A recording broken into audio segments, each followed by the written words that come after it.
Hyderabad Lok Sabha seat पर अब मुकाबला दिलचस्प हो गया है। इस सीट पर मुकाबला बीजेपी उम्मीदवार माधवी लता और एआईएमआईएम के चीफ असदुद्दीन ओवैसी के बीच है। लेकिन अब सीनियर ओवैसी के भाई अकबरुद्दीन ओवैसी ने भी नामांकन कर लिया है। फिलहाल अकबरुद्दीन चंद्रयानगुट्टी सीट से एमएलए हैं। तेलंगाना की राजधानी हैदराबाद की लोकसभा सीट से एआईएमआईएम के चीफ असदुद्दीन ओवैसी एक बार फिर मैदान में उतर रहे हैं। वो सीट से 4 बार सांसद रह चुके हैं, इसलिए उन्होंने दोबारा इसी सीट से ताल ठोकने का फैसला किया। हालांकि यहाँ हैरानी वाली बात यह है कि इसी सीट से उनके भाई अकबरुद्दीन ओवैसी भी मैदान में उतर रहे हैं। उन्होंने नामांकन भी कर दिया है। अकबरुद्दीन ओवैसी के नामांकन के बाद राजनीतिक गलियारों में इस बात की चर्चा शुरू हो गई कि आखिर क्यों असदुद्दीन के साथ उनके भाई भी सीट से दावेदारी ठोक रहे हैं। कहा यह भी जा रहा है कि क्या चुनावी रण में दोनों भाइयों का हैदराबाद में आमना सामना होने वाला है। क्या दोनों भाइयों के बीच सब कुछ ठीक है। हालांकि इससे पहले कि शक और शुबहा में आकार अफवाहें फैलाना शुरू हो जाए, अकबरुद्दीन के नामांकन की असल वजह सामने आ गई है। आपको बता दें, अकबरुद्दीन ओवैसी ने अपने भाई असदुद्दीन के खिलाफ चुनाव लड़ने के मकसद से नामांकन नहीं किया।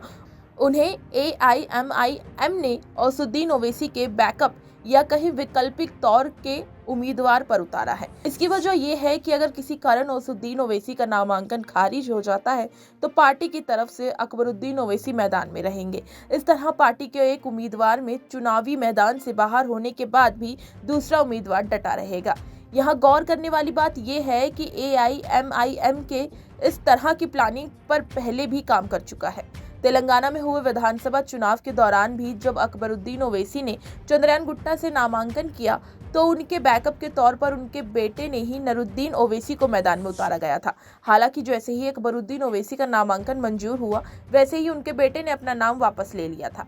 अगर चुनाव आयोग मुख्य उम्मीदवार के नामांकन को खारिज कर देता है या फिर उम्मीदवार की मौत हो जाती है तो ऐसी स्थिति में पार्टी के पास ये ऑप्शन रहता है कि वो उसकी जगह बैकअप उम्मीदवार को आगे रख सके। ज्यादातर राजनीतिक दल ऐसा ही करते हैं। जैसे कि मुख्य उम्मीदवार का नामांकन मंजूर होता है, वैसे ही बैकअप उम्मीदवार की उम्मीदवारी वापस ले ली जाती है। आमतौर पर बैकअप उम्मीदवार नामांकन की आखिरी तारीख तक नामांकन रखता है।